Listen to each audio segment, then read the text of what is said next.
Selamat pagi dan salam sejahtera untuk kita semua. Perkenalkan, nama saya Imade Bayu Krisna Yuda, NIM F1 Daniel 15033. Kali ini saya akan melakukan seminar TA1 yang berjudul Aplikasi Augmented Reality Bahasa Isyarat sebagai media pembelajaran mengenal bahasa isyarat CB dengan metode base marker multitarget berbasis Android. Adapun latar belakang dari penelitian ini adalah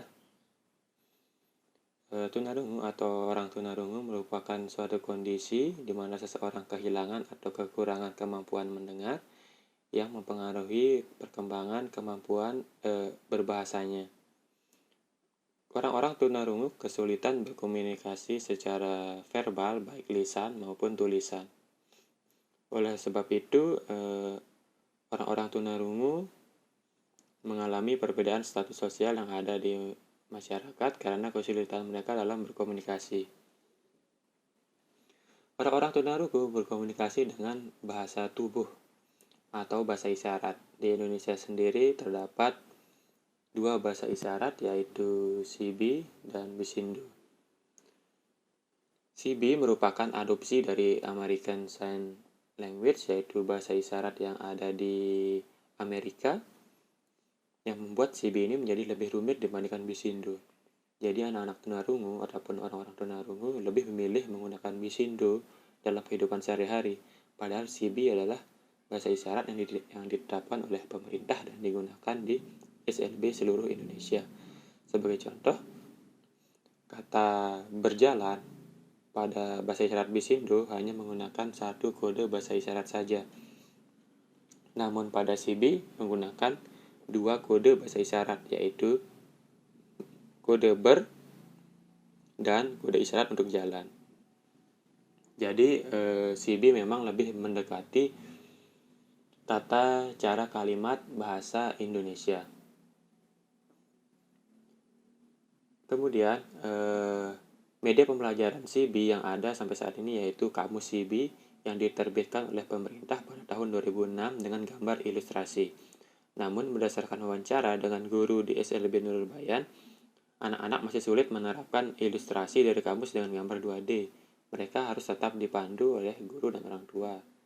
Jadi semangat untuk belajar sendiri masih belum muncul pada siswa karena kesulitan tersebut. Salah satu solusinya yaitu dengan membuat suatu instruktur virtual atau 3D animasi dari kode isyarat tersebut. Dari solusi yang tadi muncul permasalahan baru, bagaimana membuat aplikasi yang fleksibel, dinamis, dan mobile. Fleksibel dan dinamis ini salah satu solusinya adalah dengan menggunakan sistem operasi Android. Karena kita tahu Android itu merupakan sistem operasi yang paling populer digunakan dan sangat handy, bisa dibawa kemana saja dan dipakai pada waktu dan kapan saja. Bagaimana memunculkan suatu objek 3D animasi pada suatu aplikasi? Salah satu teknologinya adalah augmented reality. Augmented reality ini sendiri adalah suatu teknologi yang dapat menggabungkan informasi digital ke dalam dunia fisik dengan memunculkan objek 3D dari suatu marker atau gambar pada suatu bidang datar atau planar. Selain itu, mengapa teknologi AR yang digunakan pada penelitian ini? Karena teknologi AR ini sudah banyak digunakan oleh pengembang game populer di dunia seperti Minecraft dan lain-lain, namun penerapannya dalam bidang pendidikan tidak ditonjolkan atau kurang pengaplikasiannya pada dunia pendidikan. Jadi muncul pertanyaan bagaimana mengimplementasikan AR dalam dunia pendidikan. Dari solusi dan permasalahan tadi, maka diperlukan suatu aplikasi untuk mengoptimalkan proses dalam mempelajari CB menggunakan teknologi Android dan augmented reality. Penerapan teknologi ini ke dalam perangkat smartphone, khususnya Android, diharapkan dapat mengubah media pembelajaran yang sebelumnya berupa gambar statis menjadi media pembelajaran yang lebih dinamis. Berikut merupakan rumusan masalah dari penelitian ini.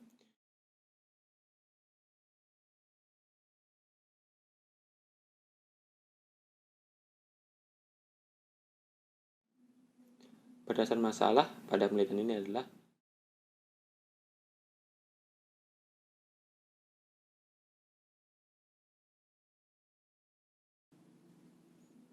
adapun tujuan penelitian dari penelitian ini adalah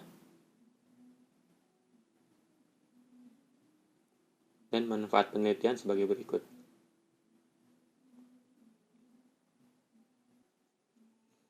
Kemudian bab 2 tinjauan pustaka dan landasan teori. Ada 4 penelitian sebelumnya yang saya jadikan acuan dalam penelitian ini. Yang pertama adalah rancang bangun aplikasi konversi bahasa isyarat ke abjad dan angka berbasis augmented reality dengan teknik 3D object tracking oleh Anissa dan kawan-kawan. Ada beberapa hal yang menjadi garis besar pada penelitian ini adalah marker bukan planar atau marker menggunakan objek asli seperti gelas, botol, dan piring. Objek 3D statis atau tidak diberikan animasi, konten hanya huruf abjad dan angka dengan bahasa isyarat Bisindo dan menggunakan metode base marker single target. Base marker single target di sini maksudnya dalam suatu waktu aplikasi hanya bisa mendeteksi satu marker dan menampilkan satu objek 3D. Kemudian, pengenalan kode bahasa isyarat abjad tunarungu dengan memanfaatkan augmented reality 3D oleh Ade Yuliana dan Dia Kurnia Asih. Hal yang menjadi garis besar pada penelitian ini adalah marker berupa planar, objek 3D masih statis, dan kelebihannya objek 3D sudah memiliki fitur scale, zoom, dan rotate yang tentu memudahkan pengguna. Kontennya hanya huruf abjad dengan bahasa isyarat CB dan menggunakan base marker single target. Kemudian rekayasa perangkat lunak perancangan dan pembuatan augmented reality shooting game oleh Clara Isabella Menayang dan Jenisa Felisa. Yang sangat digarisbesari pada penelitian ini adalah metode yang digunakan merupakan base marker multi target. Artinya dalam suatu waktu aplikasi bisa mendeteksi banyak marker dan menampilkan banyak objek 3D. Yang terakhir adalah buku ilustrasi bahasa isyarat Indonesia Bisindo bagi anak tunarungu oleh Ari Riyadi dan Patra Aditya. Yang sangat digarisbesari adalah saran dari pembuatan buku ilustrasi ini, yaitu isi kamus harusnya diawali dengan abjad jari dan angka, dan selanjutnya diisi dengan hal yang sifatnya mendasar seperti mengenal nama-nama hari dan anggota keluarga. Dari penelitian itu dapat diambil beberapa unsur yang digabungkan dalam penelitian ini. Pertama, dalam konten selain abjad dan angka ditambahkan kata sehari-hari.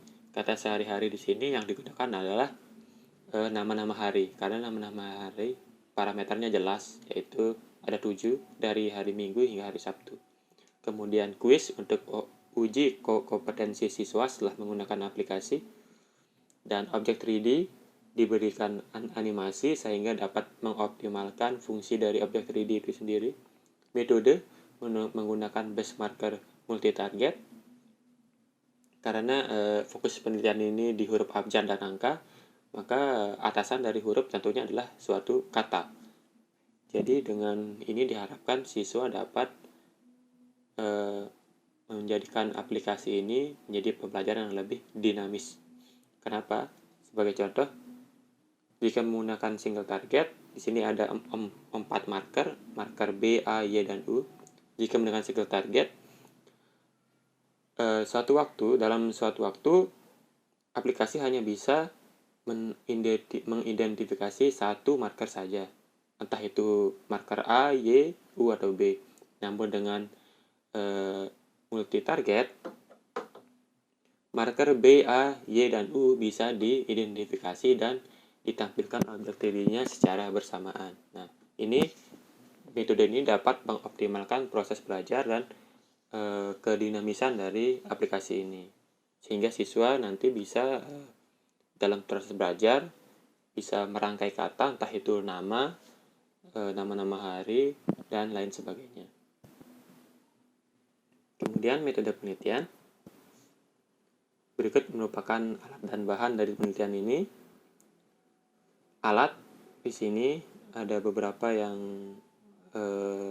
saya jelaskan, yaitu Unity merupakan game engine untuk membuat aplikasi.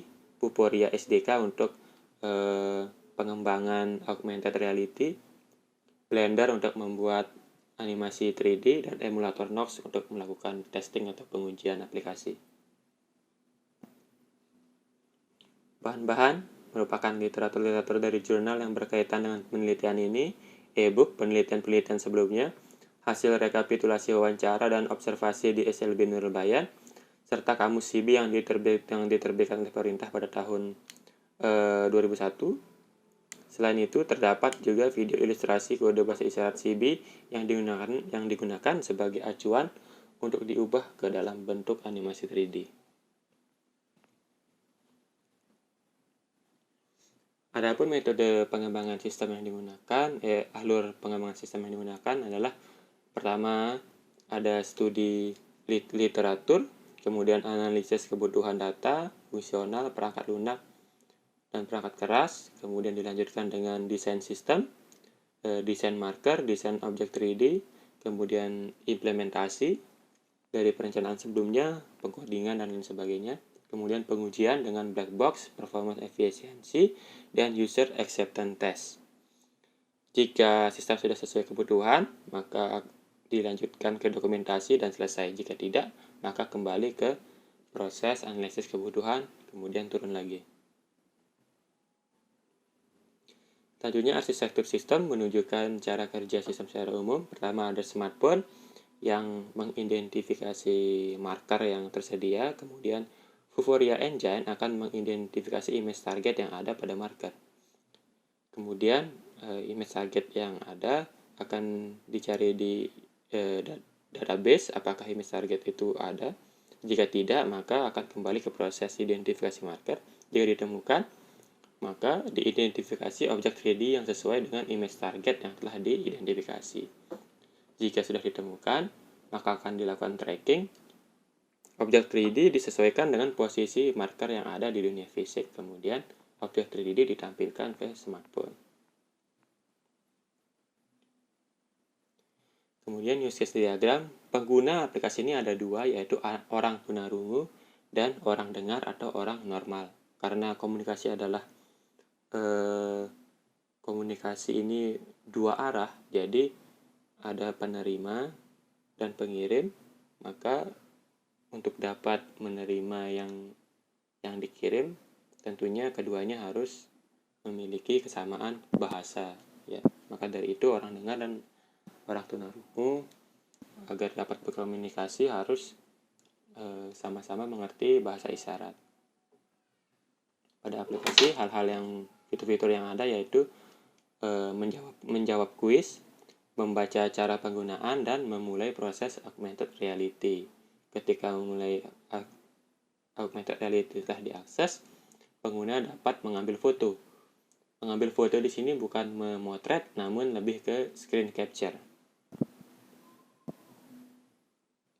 Kemudian ada beberapa kelas pada penelitian ini, yaitu kelas dataset yang ada di tengah, berupa kelas yang mengatur atau mengambil data-data yang diminta oleh kelas lainnya, seperti kelas infotext yang bertugas mengambil data berupa string, kelas menu mengatur aksi menu utama dari aplikasi, kelas scene yang menghubungkan kelas kamera dengan kelas menu, kelas identifikasi marker untuk mengidentifikasi marker, kelas capture untuk melakukan screen capture, kelas objek 3D untuk mengatur posisi objek 3D dan visibilitas objek 3D, dan ada kelas image target untuk mengambil nilai X, Y, Z dari objek 3D yang kemudian disesuaikan dengan nilai X, Y, Z dari image target. Kemudian menampilkan objek 3D. Di sini pertama-tama ketika kamera sudah siap, maka marker akan dideteksi dengan metode getMarker. Marker itu diidentifikasi. Jika marker loss, nilai return nilai marker loss. Kemudian proses identifikasi akan diulang. Jika ditemukan, maka dengan metode getTrackable, objek 3D diambil di kelas melalui kelas dataset, kemudian posisi dari objek 3D itu diatur, dan diambil nilai X, Y, Z dari objek 3D. Kemudian di langkah 16, orientasi di set.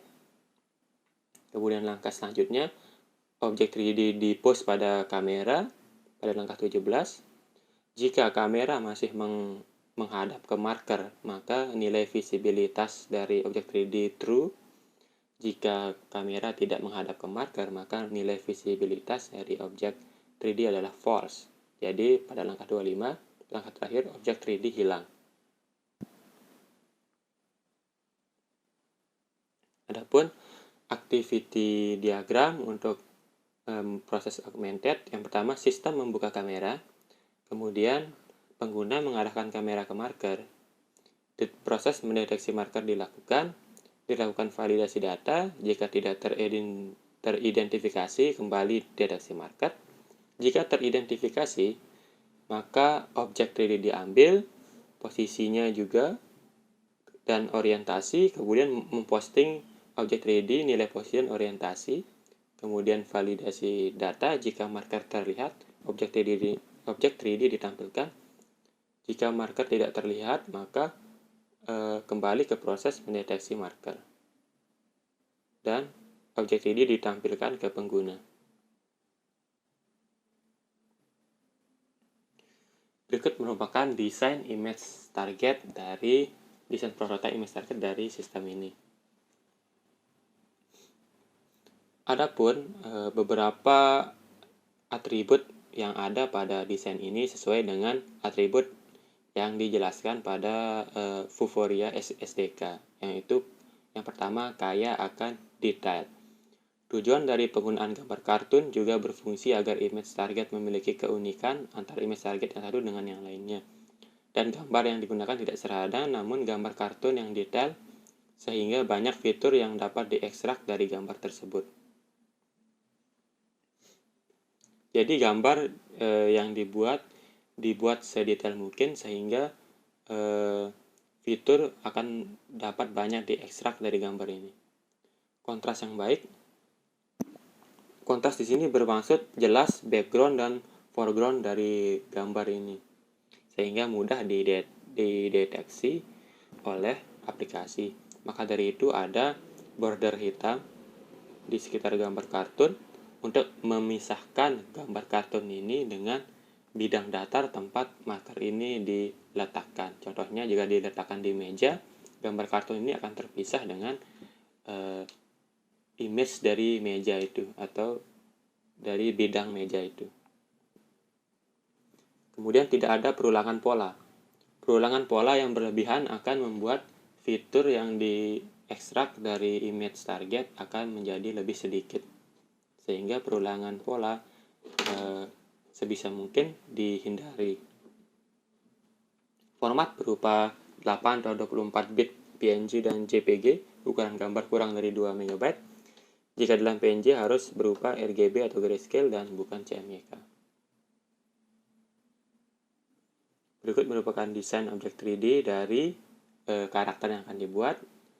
Seperti dilihat, dibuat dari pinggul hingga ke kepala. Karakter yang dibuat dari pinggul hingga ke kepala, dan di sampingnya adalah desain dari bentuk tangan dari karakter, karena tangan merupakan hal yang sangat menjadi acuan pada penelitian ini. Kemudian rigging, desain rigging adalah pemberian tulang belulang kepada karakter yang telah dibuat. Jadi segitiga-segitiga ini nanti yang akan digerakkan layaknya sendi-sendi pada tulang manusia. Kemudian berikut desain sistem. Di paling kiri ada menu utama. Di tengah ini merupakan ketika sudah membuka kelas kamera. Kemudian yang paling kanan merupakan untuk menu untuk quiz. Kemudian pengujian sistem menggunakan UAT. yaitu user acceptance test dengan menyebarkan angket ke 30 orang, 15 untuk orang dengar, dan 15 kepada orang tunarungu. Kemudian untuk jawaban bisa dilihat di sini nilai-nilai bobot-bobot dari setiap jawaban yang ada. Kemudian yang selanjutnya adalah dengan metode pengujian dengan black box, yaitu menguji menu utama, apakah setiap tombol berfungsi, dan proses scanning marker, tracking terhadap marker diuji, dan proses penampilan objek 3D, kesesuaian objek 3D yang ditampilkan dengan marker, dan kesesuaian jumlah objek 3D yang ditampilkan dengan jumlah marker yang diidentifikasi. Kemudian proses mengambil gambar atau screen capture. Terima kasih, sekian penjelasan penelitian saya. Saya ucapkan terima kasih banyak kepada teman-teman yang sudah menyempatkan diri untuk menonton, kepada dosen penguji dan dosen pembimbing yang sudah membimbing saya hingga titik ini. Saya ucapkan terima kasih. Sekian, selamat pagi dan salam sejahtera untuk kita semua.